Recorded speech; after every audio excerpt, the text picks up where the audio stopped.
to have JoJo share a piece of her story with us today. Thank you. Whew. First, I want to say thank you to all of the ladies who spoke before me.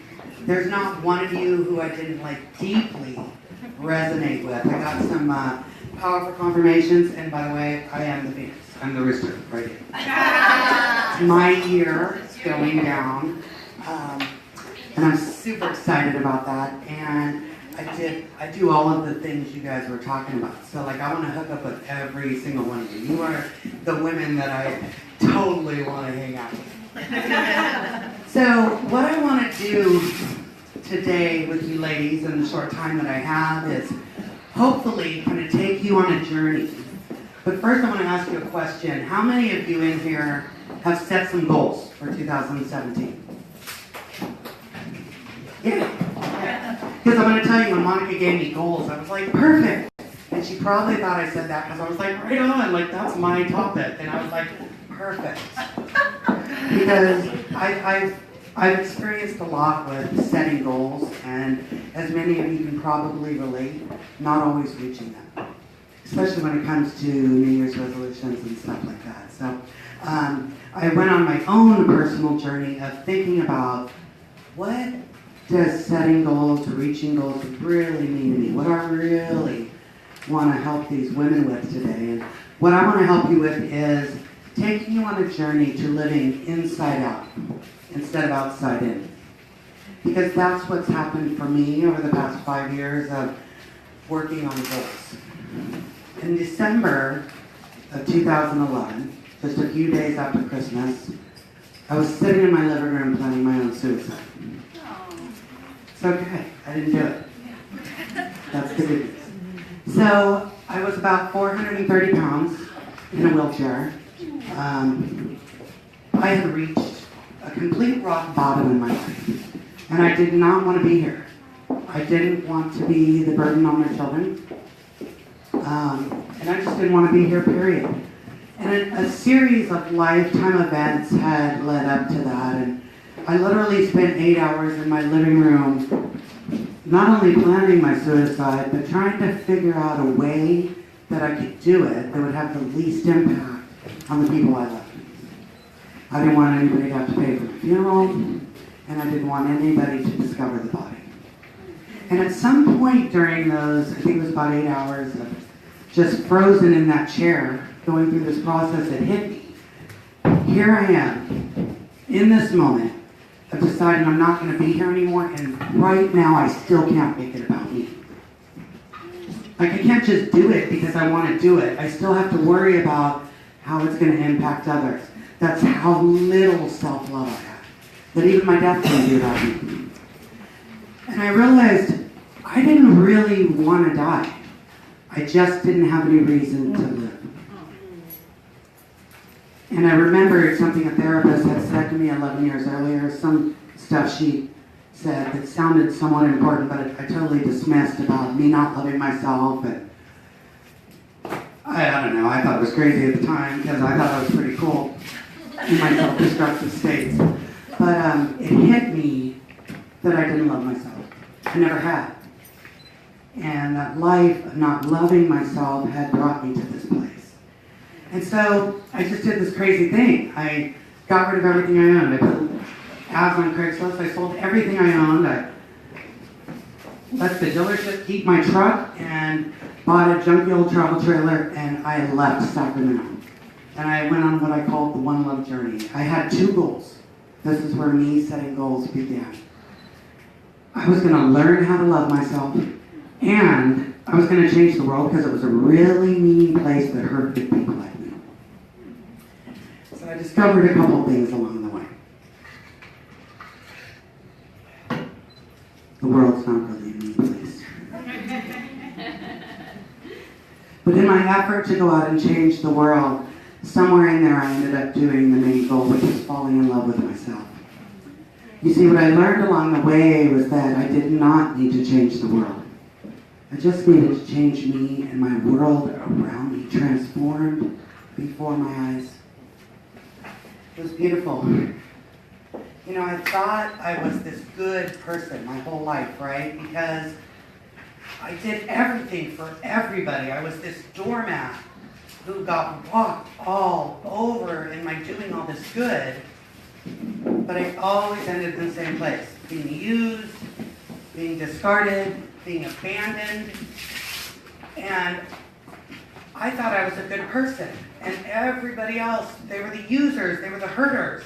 I had no idea about my own responsibility in these cycles, in my relationships, my failed relationships, with everybody. Not just love relationships, friendships, children, all of it. It always ended the same. And I learned something on my journey about core intent as I began to peel away these layers of intent, like an onion. And I always think of the onion because we cry when we're peeling onions, right?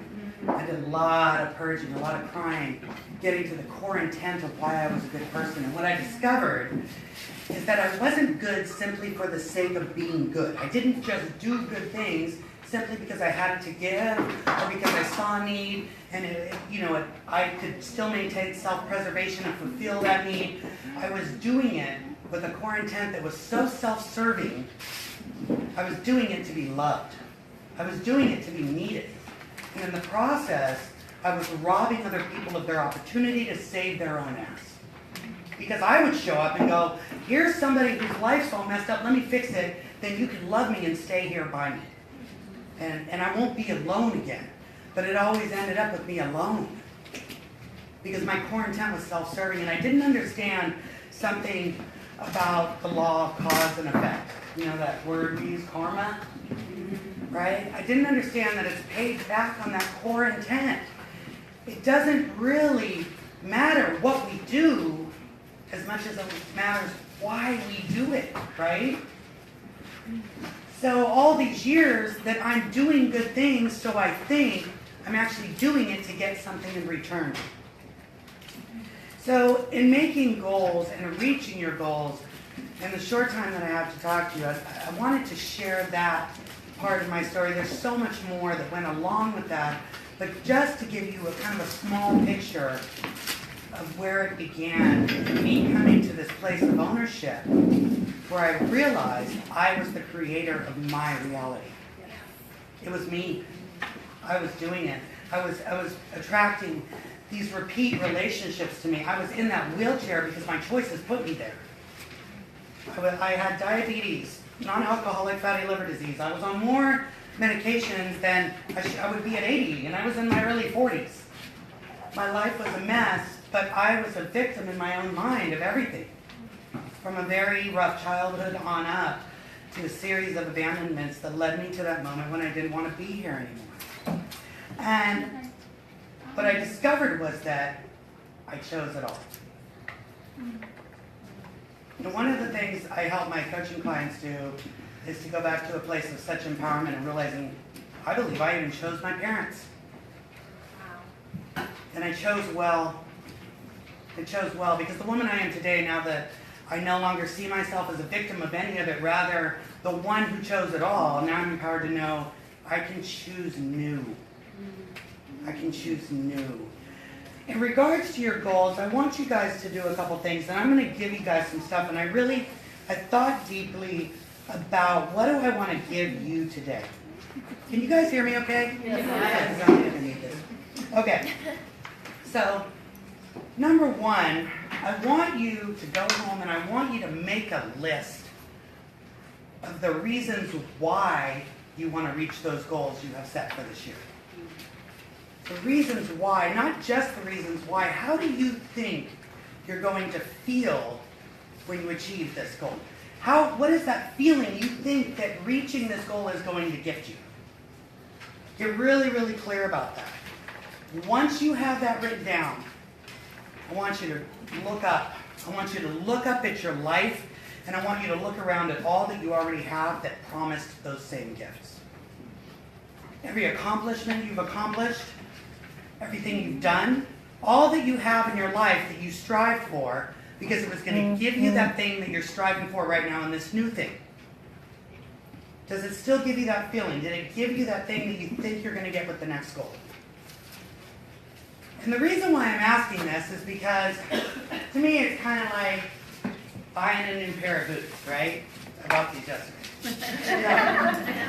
When I first buy the boots, and the jeans, by the way, I put them on and I feel really cool, feel really good. And I feel exceptionally good because I haven't worn jeans in years. Yeah. 400 pounds, you don't wear jeans, right? Well, you wear leggings, okay, and pajamas. So I also have more boots. Like, to me, these are heels, right? When you put them on, when you get, you go and you buy something new and you feel good, and you wear it for a while, after a while, you don't feel so good anymore, huh? Now I have nothing to wear. I don't care if you have 3 closets full of clothes, you have nothing to wear anymore, right? And you've got these 3 closets full of great clothes and boots and shoes and all this stuff, but it doesn't give you that feeling anymore. Because when you went to buy that, or when you strived for that goal, reached for that area of life, you miss the journey. And too often in setting goals, we think that this destination, when we reach this, when I achieve this, when I gain this, I'll be happy. I'll be worthy. I'll be lovable. I'll be all these things. When I get to this weight, I'll be happy. If I could just look like her, I would be happy. How could she even complain? Look at her. I'll be happy. Right? So we strive, and often, I'll tell you guys, I've lost almost 200 pounds. 2015, had my first 6-figure year. Like, I have done some awesome stuff. And even before the day on the couch, right? I did some awesome stuff. But I always fell back to that same place. And even since then, on this journey of one love, loving me, finding my center, I've achieved and I've lost. I've strived for goals and I've missed. And it's just this yo-yo. So my intentions for this year are no resolutions, none. I just want to love me where I'm at, right? I just want to love me here. And I'm not saying goals are bad. I'm not saying shopping's bad. Right? I like it. But what I'm saying is that if we're only striving for the goals, but missing the journey, missing discovering our true value and our worth in the moment, right now, right here, then it's just as temporary as retail therapy. Right? And then we're always striving for another goal. I mean, do we go all the way till the day we die? Still seeking to be worthy, seeking to be happy, seeking to find that inner peace with another strive until we cannot strive anymore. What I'm talking about is coming into a place where our power exists, and that's now. A little thing I do. You guys, if you could just tap your thumb to your finger, these, yep. And I just say now. Whenever I'm not present, be it on a phone, conversation, something I'm doing in this moment here together, I just remind myself to come into the now. Just come into the now, right? Now, present, gift, it's where it works. The past, what's in the past? Resentments, regrets, pain, stuff we romanticize, that we think was so good, that we probably weren't happy when it actually was happening. Because we're busy thinking about other stuff. And what's the future? Future represents hopes and fears, right? Hopes and fears. Fears often getting in the way, but now is where our power exists. And now is where I'm happy and where I love me and where you can love you and where we can connect with each other, okay? I want to give you guys a couple other things that I do. And these are actual tools you can put in your little tool belt for your goals this year.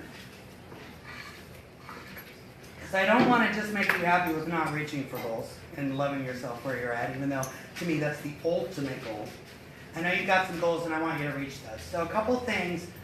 I want to talk about the blocks that could be holding you back, right? We've all got them. And a lot of those are energy blocks that we don't even realize exist. And when energy blocks are allowed to exist for too long, they manifest into physical things, okay? So here's a couple tools that you can do to kind of work through the blocks, right? One, I keep what I call an integrity list.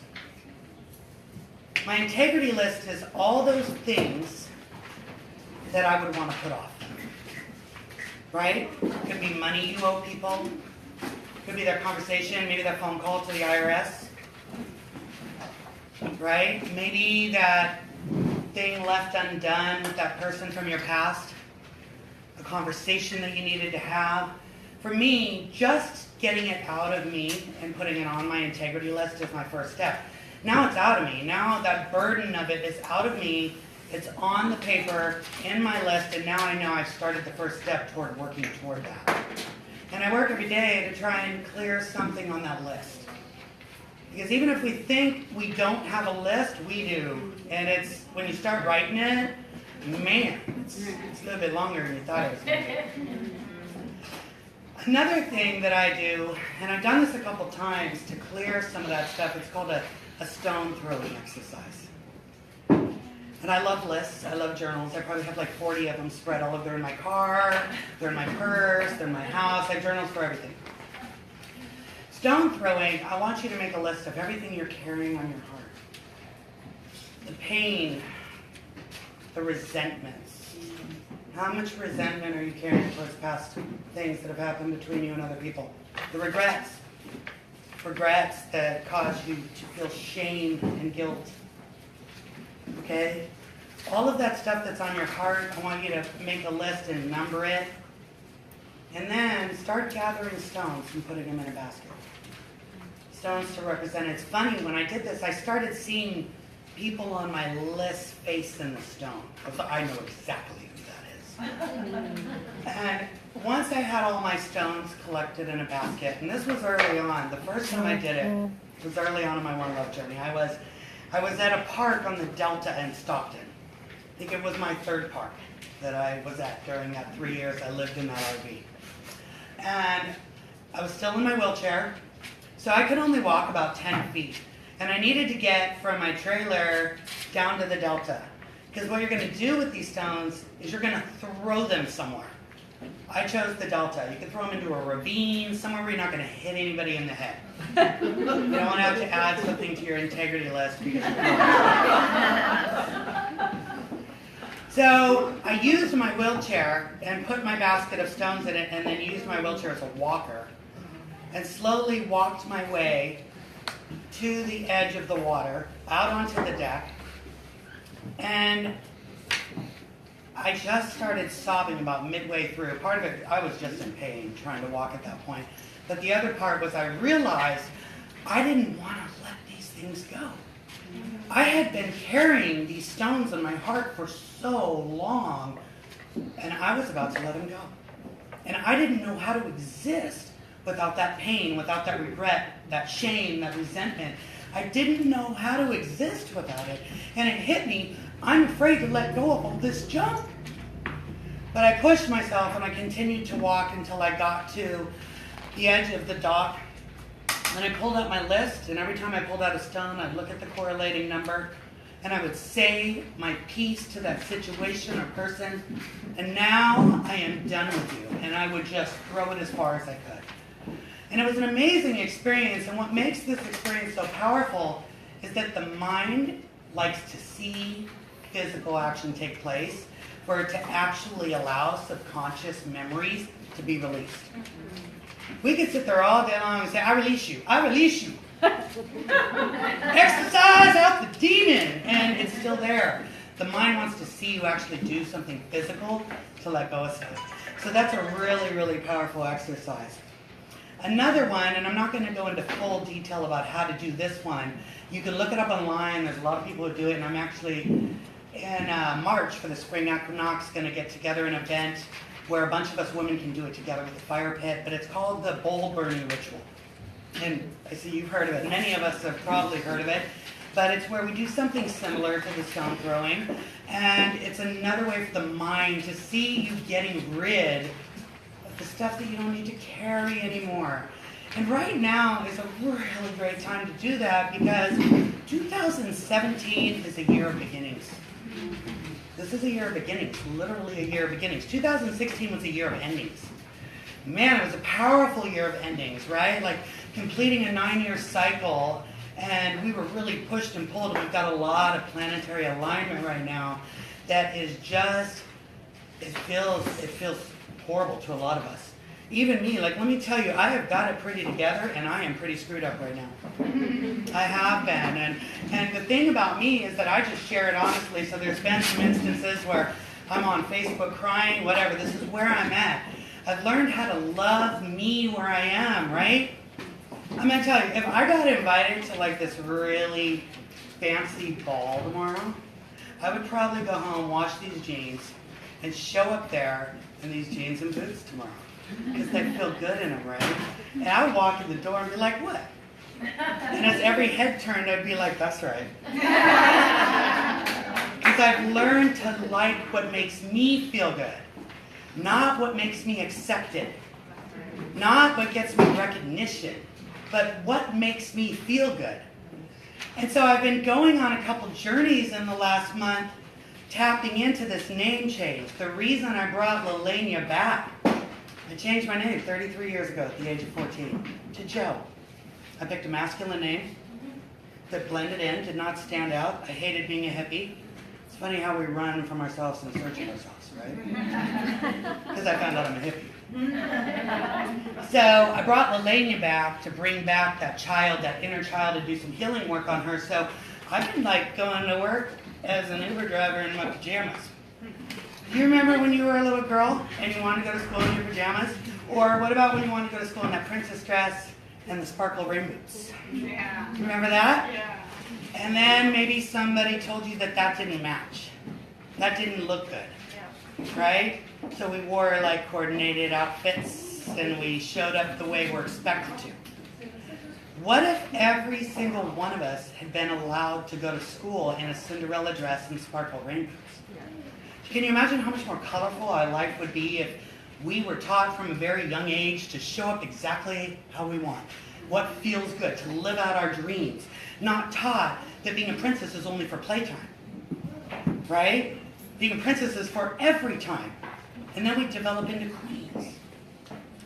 Powerful queens who know that we're great right now. So it's been interesting on certain days going to work in my pajamas, but my pajamas are really cool, by the way.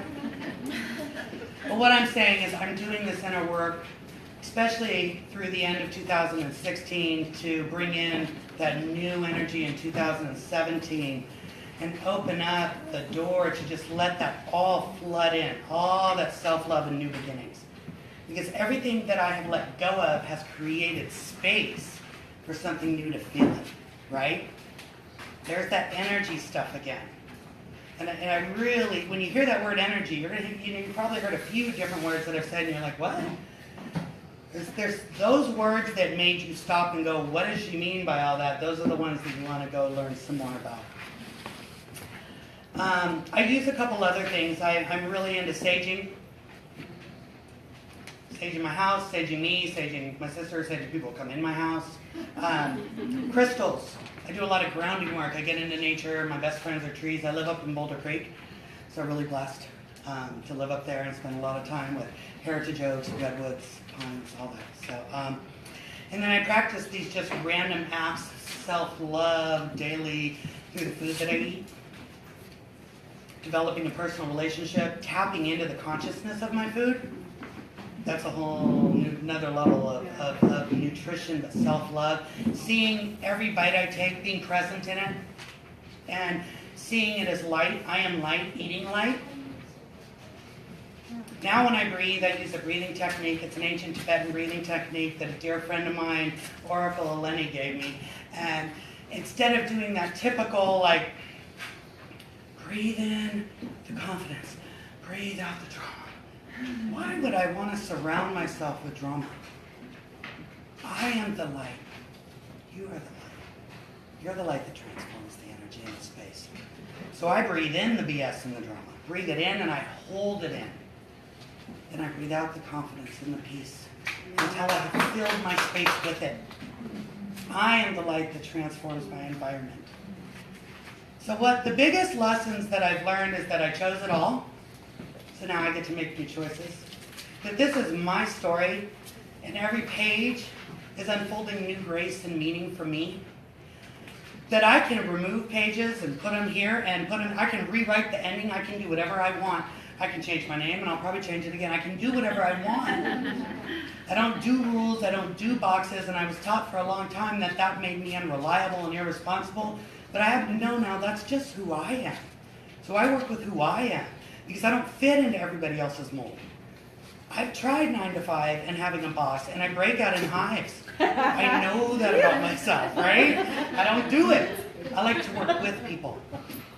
I like to work with people. I like to be of service.